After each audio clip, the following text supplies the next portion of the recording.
it's your girl Leah, back again with another video. In today's video, as you can see from the title, is just the part-time YouTuber tag. Now, who I saw make this video first is the Fancy Face. Now, she's not the originator of the tag. A YouTuber by the name of Monica AP actually created this tag, but she did the tag video and I thought it was very fun. I want to let people in more on the life of somebody who doesn't do YouTube full-time, who has a main gig, if you will, outside of YouTube. And I just want to kind of speak on that. Now, up above, I will link the Fancy Faces video, and down below in the comments, I will link Monica AP's original video on this, just to kind of give you a frame of reference. It's just about 8 questions, just to give you a little bit more of a well-rounded view of who Lia Lavon is outside of this channel, outside of this camera. And the first question is, what is your main gig? Do you work full-time? Are you a student, a parent? Spill the beans. Now, if you've been following me, you know full-time I work in HR, specifically campus recruiting. So recruiting interns in the engineering space for internships at our manufacturing facilities. I recruit kind of like sophomores, freshmen, juniors, typically who want to do kind of a summer internship or co-op, you know, for the fall semester in the engineering space. So that is what I do. No, I'm not an engineer by trade. I went to school for business and HR and all that, but I mean, the thing about HR and the thing about recruiting specifically, you know, you can have knowledge and you can work in different industries. It doesn't have to be specific to what you have a background in. I've worked in hospitality. I worked on Marriott's recruiting, Marriott, the hotel chain. I've worked in legal. I've worked in law firm setting for their recruiting, and now I work in a manufacturing area space in their recruiting space. So I think it's cool that you know, I've learned a lot more electrical engineering jargon than I thought I would ever learn. So that is what I do specifically.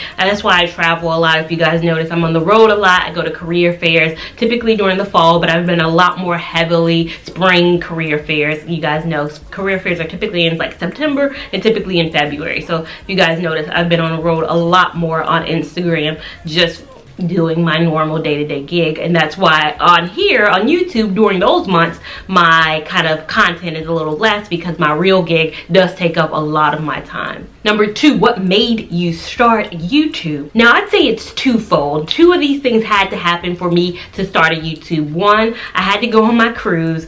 No, threefold. Let me say threefold. I had to go on my cruise. So I was going on a cruise and I needed a hairstyle, a protective hairstyle to kind of last me through. I got introduced to crochet braids by my friend Sasha. Sasha is another huge reason why I have a YouTube channel. She was like, girl, get you some crochet braids, you'll be fine on your cruise. So I got crochet braids, then was like, what is this magic in my hair? What is this protective style that no one is talking about? I was like, I have to make a video and explain to it. So I picked up my iPad and recorded a video. I think I laid it against something and I made a video to let the streets know about crochet hair. Although the streets already had a pretty good idea about crochet hair, I was just the one that was late to the game. So it was my best friend Sasha suggesting crochet hair, as well as, I think to keep it up, is I was in a I'd say a situationship that was not going anywhere, and for some reason I was investing a lot of time into that situationship because I didn't have any hobbies at the time. So what made me, I'd say, continue on with YouTube, because picking up a camera and recording something one time versus continuously doing it for the 3.5 years that I've been doing it is something different. So I think getting out of that situationship, I didn't have any major pull to get out of it. I was just kind of in it. And then I started occupying my time with YouTube, and I was like, man, forget that, dude. I'm moving on past this. I have something that keeps up my time. It's like, no, dude, I have no time for you. I'm editing videos. I'm creating content. So I think it was twofold. I think it was leaving that toxic situation, and then as well as having friends and backing to introduce me to crochet hair. So again, that is why I have this channel. Number 3, what is your channel about? Do you stick to one niche or do you cover a few? I'd say overall, I do try to step out on a limb. I do try to do more, but I think overarching, I'd be lying if I didn't say that my channel is mainly crochet hair. If you look at my top, I'd say 20 videos that are the most popular videos on my channel, they're crochet hair related. So I would say my niche is crochet hair, although I like doing other things. I don't even have crochet hair in right now. It's just funny enough, I'm making this video and I'm saying my niche is crochet hair, but sometimes I want my hair to breathe, and that's the thing about me. I would love to do other things. It's just not going to get the traction, you know. Sometimes it is kind of depressing when you put so much effort into a video and it only gets like, you know, 1,000 views, and your crochet hair videos get like 10,000 views. But I have to realize that's what people come to me for. Even though I have interests elsewhere like makeup and fashion and all that, my niche is crochet hair. So I do sprinkle in a little bit of other things and a little bit of other content, but overarching, I think sticking to a niche has allowed me to get to where I am. Not everybody has to stick to a niche, but niching down really helped my channel grow. 4, did you always know YouTube would be a side gig, or do you ever want to be a full-time YouTuber? No, I never want to be a full-time YouTuber. I always knew it was going to be a side gig. I'm somebody who, I don't know, I'm not the risk taker. I mean, I think you have to be a certain level of a risk taker to go into doing this by yourself. I think the thing that keeps me from being a full-time YouTuber is that YouTube has only been around maybe not even a decade. I'm somebody who wants to know that kind of security 20 years from now, because we've never seen a retired YouTuber. Maybe if I had seen, like maybe if I started YouTube in 2050 or something and I'd seen retired YouTubers who are living a great life and they're talking about their good years and they saved all their money and all that. But just because I just don't know what YouTube looks like in 5 years, you know how flighty people can be, if we're going to be on a whole nother platform in 10 years, if people won't be doing crochet hair in 20 years, it's just so many variables that make me not want to do YouTube full-time. Not that I'm against anybody who wants to do YouTube full-time, it's just that for me, I don't know where I get this like not passiveness, but what would you call it, where I'm adverse to risk. I'm not a risk taker like that. And the thing about it is, I feel like I'm not in control if I'm a YouTuber full-time, because I don't own YouTube. Maybe if I owned Google and I was Mr. YouTube, then yeah, I would definitely take that risk. But I'm at the mercy of YouTube's algorithm. My channel could die like that. So many channels have died just because of the algorithm and things playing against them. So it feels like also I'm not self-employed. It would feel like I'm at the mercy of YouTube. Like, please don't let my channel die, YouTube. Please don't let my content die. Instagram, please don't have me hacked. I've seen a YouTuber, I can't remember her channel name, but I'll link it down below. Her channel just got snatched. It got taken over. Somebody hacked her account and literally took over her channel. It's scary, I think, would be being a full-time YouTuber. Number 5, what is your schedule like? When do you film?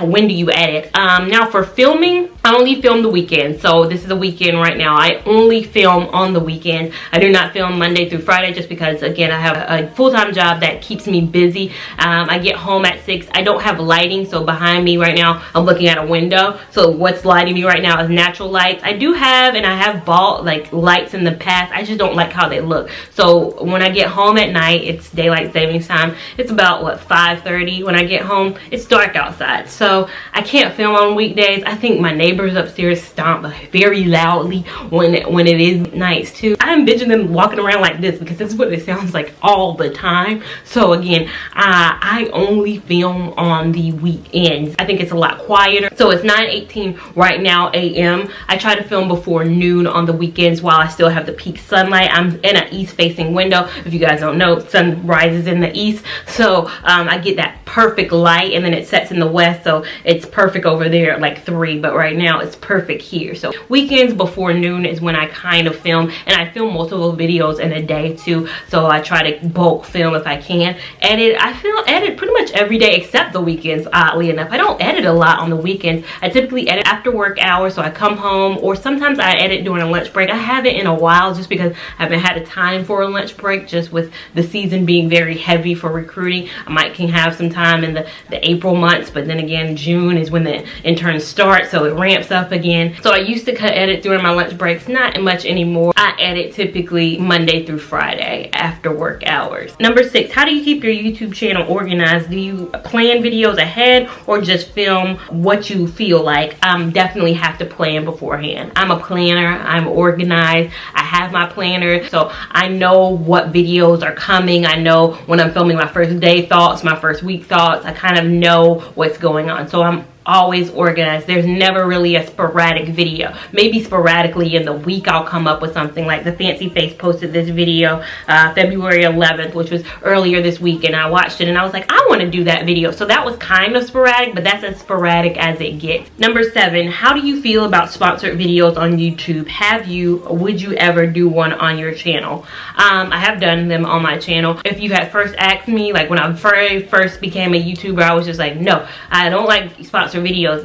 They are the worst. I don't like them. And then I started to realize, you know, I like them if they're fully disclosed. You have to tell me that it's a sponsored video. I don't like feeling like I'm being advertised something and I don't know I'm being advertised something. Like I can't be like, oh, this pot behind me, oh, this magical pot. I got this pot from Amazon. Such an amazing pot. I don't want somebody to randomly feel like they're selling something. It has to be one fitting to their channel. Like all of a sudden I can't be, you know, talking about bracelets when I don't really, you know, wear bracelets like that. Or I can't be talking about jewelry. You guys notice I don't wear jewelry a lot of times. In fact, all of a sudden started praising some jewelry, then it's like, Leah, that's not who you are. But if it's something in your niche, like for example, I just made a video about main concept, how if you Google main concept crochet hair, the words main concept crochet hair, I'm the first videos that come up, and I have never been paid a dime from main concept. Main concept has never paid me, but yet I am the first thing that comes up when you look up their crochet hair. I feel like I've been the biggest advocate for them for free. I made that video, and it's kind of changed the tides on me that I won't probably ever do a main concept video unless I'm paid going forward, because I've been their brand ambassador for the free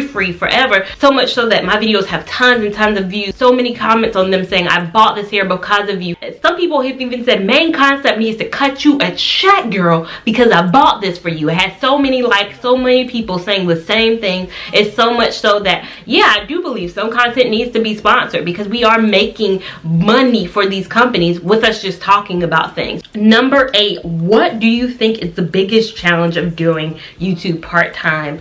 Being a disappointment sometimes. I know with my most recent hair that I just took out, the Dalva Ultimate Collagen Protein hair, I said in a video, I promised in a video the review would come out in a week, and it just did. 1, I kept the hair in longer than I thought it was going to be, and 2, I got called to so many work trips all of a sudden. Like this week I'm going to Tennessee. I didn't know I was going to Tennessee before Thursday of last week. This is the weekend. I did not know that this was what my life was going to be like. So I can't really edit like that on the road like I wish I could. Like I can't find the time, just because, again, career fairs are all day. I'm typically doing after event things, emailing students. So I feel like I was a disappointment because I've gotten so many comments. Girl, where's the review? You said the review was coming out a week from today. Where's that review? And it's like, I feel like I'm a disappointment to those people. But again, my mom has told me, you're putting a lot of pressure on yourself. That's the thing, is that I feel like I'm letting people down, but I also feel like I'm putting a lot of pressure on myself. But my mom's like, you have a full-time job too. So the thing about being a part-time YouTuber is that I do have a full-time job too.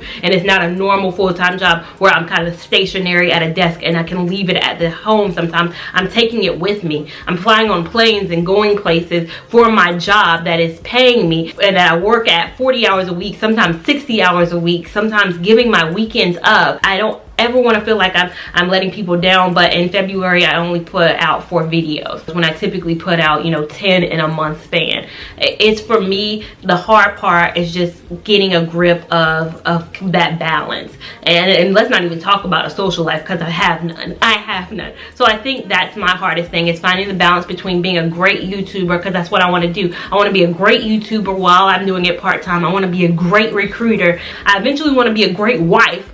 So how am I going to have all that? I'm not even a girlfriend at this point, and I can't even fathom giving up time for that, but I'm going to have to. 2020 is the year about me being real about I'm single because I made myself be this way. I've sacrificed. It's not that I'm not approached by guys. It's that I say, okay, well then they're going to take away time because I edit after work. That means I'm going to have to spend time hanging out with them.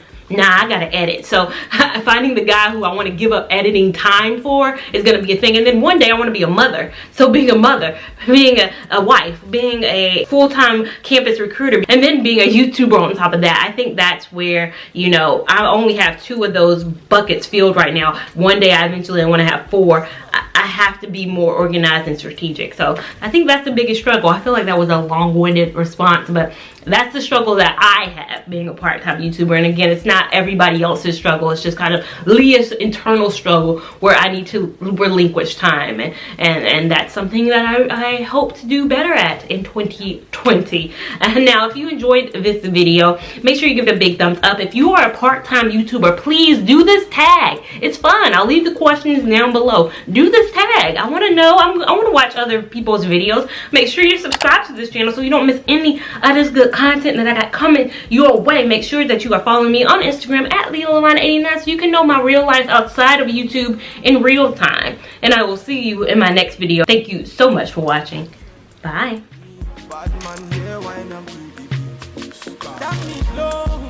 Tell me what you want to know. Me, I no go lose control. Bad man, I feel